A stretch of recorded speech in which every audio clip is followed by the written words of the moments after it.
I'm not strong enough to carry anymore.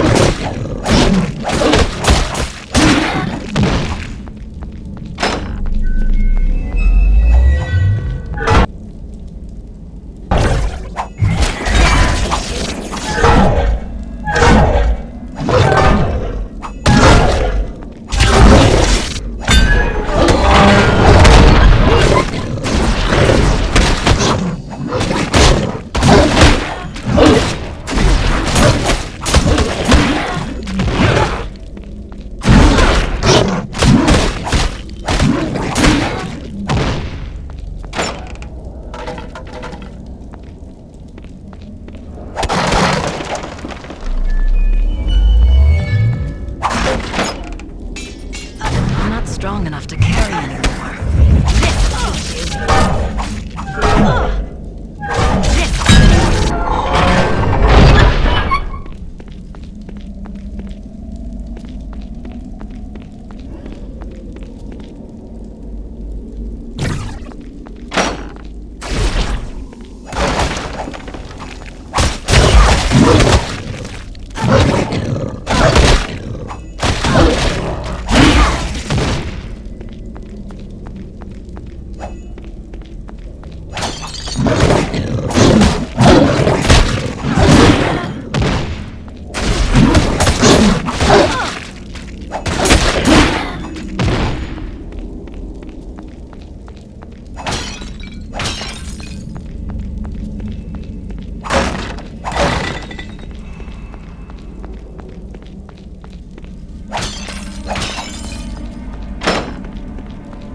No room.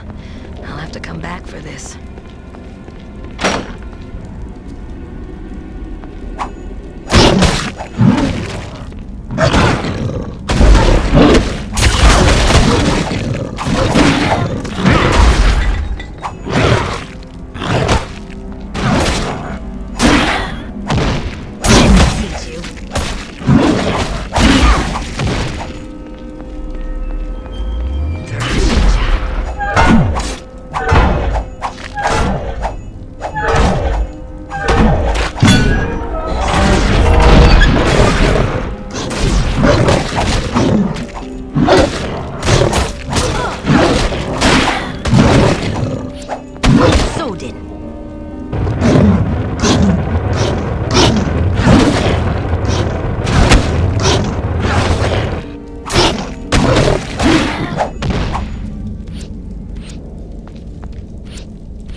strong enough to carry anymore.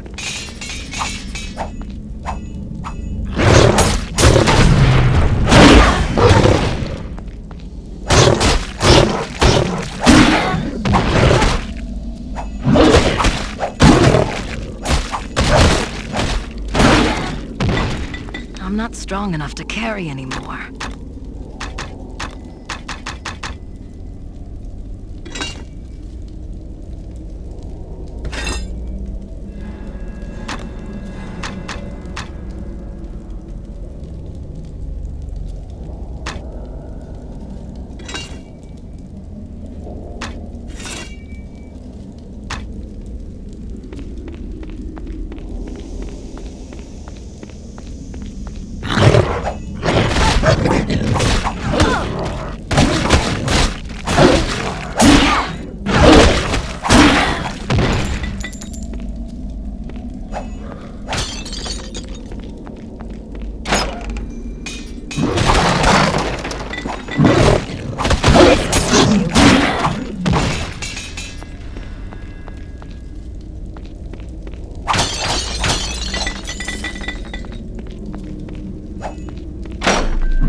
I'm not strong enough to carry anymore.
Your feet, they echo upon the flagstones.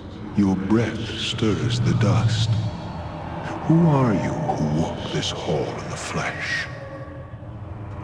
In life, I was Celadon, first captain of the Company of the Westering Sun. In death, I am nothing. The dead have no titles. You stand within the Hall of Remembrance. I am one of its many prisoners, all soldiers of the Westering Sun, all fallen in battle, all slain by treachery. Our spirits are shackled to the walls and shadows of this tower. We are doomed to stand, to remember, and to wait for Eldrith's release, and our own. Who is Eldrith? Much time has passed, I see, for how many names to have been ground beneath time's heel. Have you not heard of Eldrith the Betrayer, the traitress of swords, Eldrith of the Westering Sun? That she has been forgotten is irony of a sort.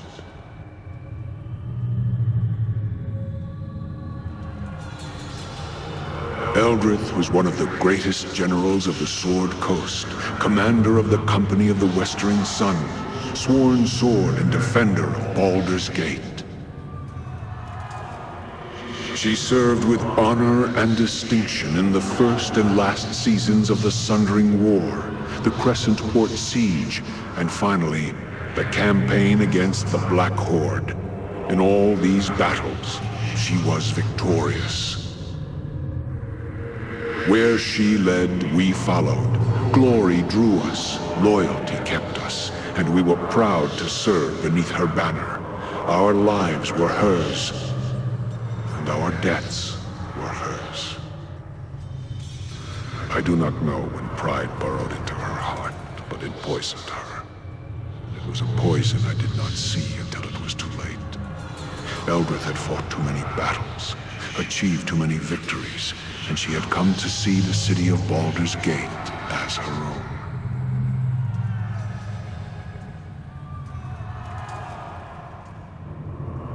On the day of the Great Betrayal, and the last day of the campaign against the Black Horde, I left my wife within the walls of Baldur's Gate, where she would be safe, and told her I would return. She was one of the most beautiful elven maids I have ever known. There are times when I feel as if I hear her singing for me still, waiting for my return.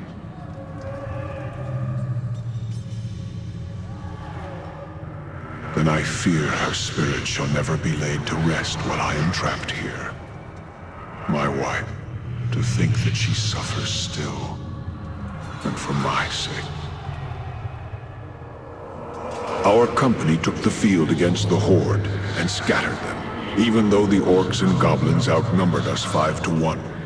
Still, in the rout, almost half their forces survived and fled the field. Eldrith was determined to pursue them. The Dukes of Baldur's Gate refused. Too many good soldiers had been lost, the Dukes told us. They and the people wanted no more of blood and death, and they felt the Horde would not return. Eldrith was furious. Even though we had lost many men, she felt it was better we deal a death blow to the Horde and ensure they never threatened Baldur's Gate again. And so she defied the Dukes and led us to our deaths. Already weakened, we chanced upon one of the straggling bands of the Horde and cornered them within the Dosiah's cleft. It was tactical brilliance in trapping them within the canyon. But in doing so, we gave them no choice but to fight us. Backed into a corner, the Horde proved more vicious than we had anticipated. Eldrith, fearing of losing the field, sent a messenger back to Baldur's Gate for reinforcements before the Horde broke free of her trap. The reinforcements never came, and the Horde overran us. Eldrith survived. I survived. Many of the Company of the Westering Sun did not. Now there are many graves within the Dosiah's Cleft, and much of the ground there is strewn with bones of our soldiers, mixed with the orcs and goblinoids. Eldrith became a thing, a creature consumed by fury. Wounded, she returned to Baldur's Gate to demand an audience with the dukes. Instead, she was met at the gates and told that for her disobedience upon the battlefield, the walls of Baldur's Gate would be forever closed to her and the westering sun. Eldrith, she gathered us, all of us who remained, all of us who had sworn to serve her, and she ordered our broken company to attack the walls of her city. She swore she would take it from the dukes, make it hers, and put the dukes to the sword. It would be justice, she said. Justice. It was suicide. We were slain almost to the man, and we were driven from the city, hounded by the remaining troops of Baldur's Gate. We knew no rest, no peace, and they pursued us for leagues upon leagues, all the way to the marsh of Chalimber. They feared Eldrith's wrath so greatly that they were determined that she should not escape alive. I died here in the marsh of Chalimber, and so did all that remained of the company of the westering sun. Eldrith was the last to die, brought low by crossbowmen and archers, men who feared to come within reach of her sword. Even against death, Eldrith's fury prevailed. Now she lives again, a creature of terrible power and terrible anger. In her eyes, she sees nothing but Baldur's Gate in flames. You will find her at the top of this tower, at her watch, waiting for battle. She knows you are here, and she has attempted to seal you within this hall, as the stones of the Onyx Tower obey her will. But even as she is the mistress of the tower, our spirits are part of the tower as well. I shall allow the stones of this hall to part so that you may reach her, and I pray, kill her for the last time.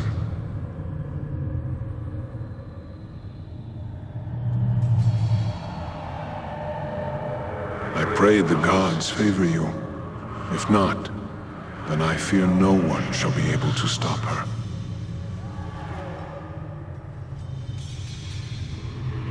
She is a creature of death now. Great powers are hers to command. If you go to face her, then you must be ready in both mind and body. Take your greatest weapons, arm your mightiest spells. That is all the advice I can offer you. Be careful should you choose to lock steel with her. Eldrith was one of the greatest swordsmen ever known, and hers is a murderous will. Be careful you do not approach within striking distance of her blade, or the battle shall be over for you. Still, Eldrith has given much of herself and her spirit to this tower so she could command it. Perhaps you may find strength to defeat her by turning this link against her. If this tower is linked to her, then a blade forged from the walls of this tower and constructed on the Black Forge may be your greatest weapon.